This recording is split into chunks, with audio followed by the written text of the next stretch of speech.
So after that Boss Logic art reveal stream yesterday, we've gotten the obligatory annual Assassin's Creed cinematic trailer for the newest title, Assassin's Creed Valhalla. It's me, Jake, and let's talk about everything we know here, because believe it or not, there's more info out there just beyond what you saw in the trailer. So yes, after all the rumors and leaks, yeah, it's a Viking game, in the works for a few years, presumably in a similar style to AC Origins and AC Odyssey. Now, notably with all this, big thanks to Game Informer and Eurogamer and a few other outlets who were able to do some interviews with the developers, which has gotten us a bunch of info that we'll link in the description. So, you're going to be playing as this main character, whose name is this name right here on the screen, because I cannot pronounce it yet, so I'm not gonna try. And what was not revealed in the trailer is that once again, like in Odyssey, you can choose a male or a female character. Though I wonder if there are any story or continuity differences this time around, as there can be differences between a Viking berserker and a shield maiden, but who knows, I'm just spitballing here. Those who like player choice have not only this, but apparently a more customized character in general. According to the developer interviews, expect tweaking stuff like beards, facial hair, tattoo, war paint, stuff like that. Plus, apparently a more customizable emphasis on your loot.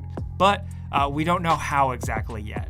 Now, as the trailer implies, and further confirmed in the interviews, you start out in your homeland of Norway, but cast out on an adventure to England, where you set up shop and where the game apparently takes place mostly.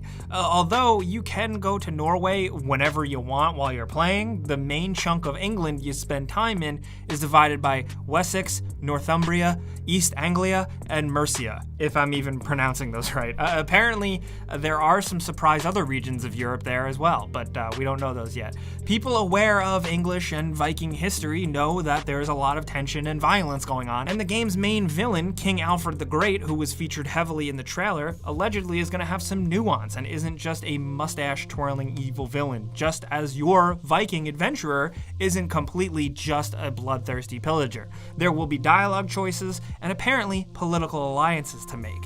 Those nuances are for story and presumably stuff involving Templars and Assassins, I hope. And on top of that, on that topic, Layla Hassan and playable modern sequences do return. And that's good, because those sequences towards the end of Odyssey finally started to really get interesting. The gameplay thing that sounds the most interesting to us is the new village settlement hub. This like your new village establishment, is apparently a place you want to tend to, take care of, supply, and see grow throughout the course of the game. And decisions will affect it in multiple ways. Now, I know that's vague, there's not a lot of details. However, judging by the developer interviews, they seem like it's like a big feature of the game that they're excited about, most notably with how it changes the flow. It's a place you start out from and venture out to find stuff and come back to fairly often, apparently. So although the open world is big and vast like all of these games, you're not just out there in the middle of it forever and getting lost, you know? Like, apparently there's going to be some direction to it all. Now, what I'm thinking is like your camp in Red Dead Redemption 2, in a way serving as kind of the narrative flow. You know, you go back there after setting out and doing stuff, and it's where a lot of important story stuff moves forward. But how it can affect gameplay does seem tantalizing here, although of course we have to wait and see much more, obviously. This is a lot of spitballing. Now, we don't know much about how Norse mythology will go down in the game, but the trailer did show the main character getting a vision of Odin and his raven, a good omen during battle. Odin is with us! Interestingly enough, Odin, I just want to say, does look kind of like very much like a hooded assassin guy, and I'm totally pulling this one out of my ass, but it would be really cool if he was just like a shadowy assassin that they do something interesting with the lore, but I digress. Still, the developers have acknowledged that they will embrace the Norse mythology. It is a very cultural culture. But although, like, how head-on and blatant they will do the mythology stuff like they did with Odyssey is still a mystery, as apparently it's spoiler territory. Now, on the gameplay side, not too much, but there will be an emphasis on raids. Boat-style stuff does return, mainly for traveling through the various rivers through England and hopping out and attacking strongholds and towns. Then you hop back in your boat and you escape and presumably go back to your village hub world. Now, we also know there will be dual-wielded weapons, of course, presumably 2 axes, and more enemy types than the previous RPG-style Assassin's Creed games.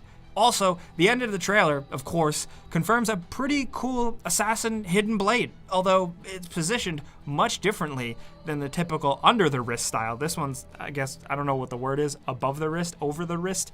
I'm curious to see if we can get some cool new kill animations for it. This is just a nice, different Assassin's Creed-y lore thing that's cool, that at least we haven't seen in the mainline games, you know? Also, this is a next-gen game. The trailer only had the Xbox logos on it because marketing, like games often do, and a bunch of people went in my mentions saying, like, it's an Xbox exclusive, please, my dudes, Google stuff before you get mad. It's slated officially for PC, PS4, Xbox One, Stadia, and boom, PlayStation 5 and Xbox Series X, with Ubisoft touting it as their first flagship next-gen title. As you've seen in this video, there are screenshots out there, but it's hard to tell, next-gen until you see it in motion.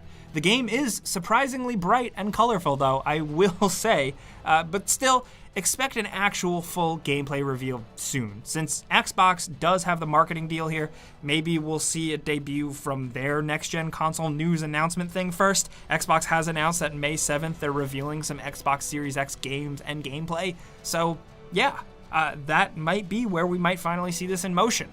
But of course, that's just speculation, guys. Take a lot of what I say with a grain of salt. Still, this is Assassin's Creed Valhalla. I'm very curious to hear what you guys think in the comments, because, yeah, I think it's one that a lot of people are excited for. I know there's a lot of nerds out there that are really, really into the Viking Norse stuff, so I'm excited for them. Of course, I still want Assassin's Creed Asia, but that's a whole nother, really, really long video essay that we could make eventually. Still, let's talk about this stuff down in the comments. What do you think about wielding 2 axes? What do you think about a fully customizable character more so than we've ever seen in the past? Do you like that some of the plot is going to be around, like, kind of going into and pillaging England? Like, what are your thoughts in general about this? I know it's early, but, it's fun to speculate. It's fun to look forward to things, sometimes. So, let's talk. If you enjoyed this video, maybe we taught you a thing or two, clicking the like button does legit help us out. Thank you. And if you're new, consider subscribing, maybe hitting that notification bell, because we put out videos every single day. But, hey, as always, thanks for watching. We'll see you guys next time.